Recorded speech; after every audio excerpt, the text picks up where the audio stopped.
When you hear the term public speaking, there are two things that come to mind: anxiety and stress.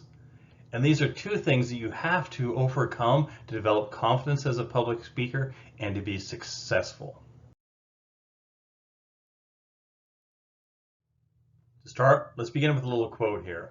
The worst speech you'll ever give will be far better than the speech you never give.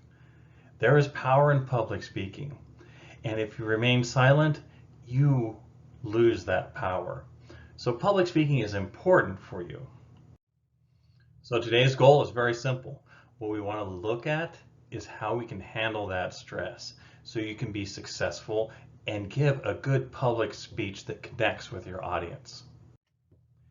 We'll begin by talking about reducing stress. And this comes from an article from Joseph Grenny, who spoke in the Harvard Business Review in 2015 about 6 steps to reduce stress. The first one is the one I will tell you throughout the semester. It is by far the most important approach to public speaking. The first one is you are there to bless your audience, not to impress them. The reason that you're doing this is for your audience. It's not for you. So realize you're not the focal point. Your audience is truly the focal point. And when you're blessing your audience with knowledge, you have something to share. You have a knowledge. You have an experience. You have something to give them that they are waiting for. So when you bless them, you are truly connecting with your audience. When you try to impress them, you're putting on a face and you're pretending to be someone that you're not. That is stressful in itself to keep up that illusion. So don't go out there to impress. Go out there to bless the audience. Rehearse, but don't obsess. You have to practice your speech. If you don't practice your speech, it is clear when you go to deliver it. Instead of reading off of your notes, you're reading your notes. Instead of gesturing, you're too busy trying to keep your place in your notes. So what you really want to do is you want to take and practice your speech 5 or 6 times in the manner of which you're going to present it. So if you're going to be presenting it standing up, practice it standing up. Don't mumble through your notes. Speak them out loud. Make sure that you're actually practicing how you're going to deliver. Don't obsess. When I say 5 or 6 times before you give a speech, that doesn't mean 30 minutes before you give your speech. That means do it once, take some mental notes, improve, and then practice it again with your improvements. And this will give you a way of stepping up higher and delivering better. So make sure that you actually give yourself time. When you obsess, you read your speech 1,000 times, you're practicing it out in the hallway for 10 minutes before your speech, you're sweating and you're building up that anxiety. That's negative. So make sure, rehearse, but don't obsess. Create rest stops. Normally, we're pretty good at speaking for about 15 to 20 minutes. Wonder why TED Talks are that long? It is because that is about how long we can engage our audience before they start to drift off. So what you want to do if you have to do a longer presentation is work in a short video clip. Work in a change somewhere in there that not only changes the voice your audience is hearing, but it gives you a second to breathe, recenter yourself, and continue presenting.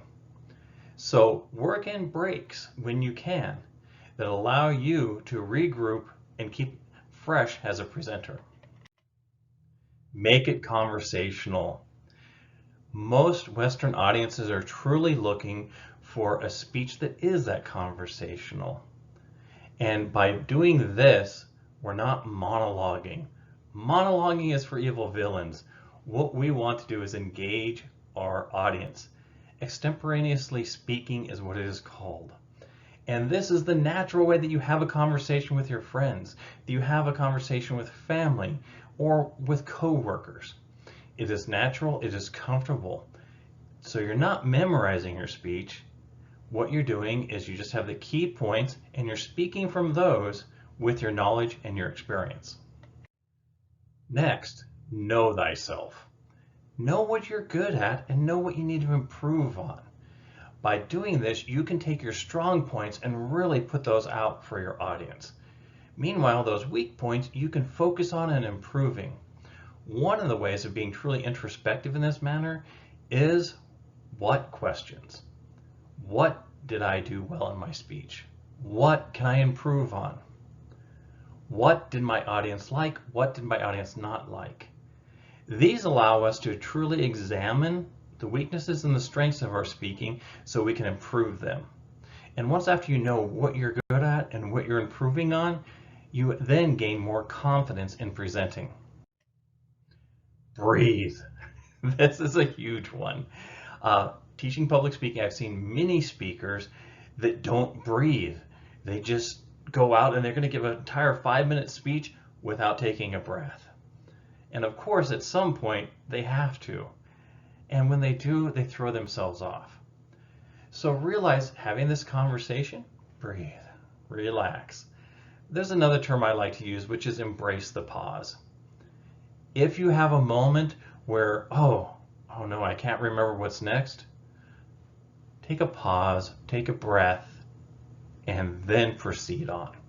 Because normally that short breath, that moment, will allow you to capture where you're going and what you're on, and you'll be more successful. Finally, what did we talk about to wrap it all up? We're totally dealing with stress and anxiety here and how to reduce it so that you can become a more effective public speaker and you can engage your audience.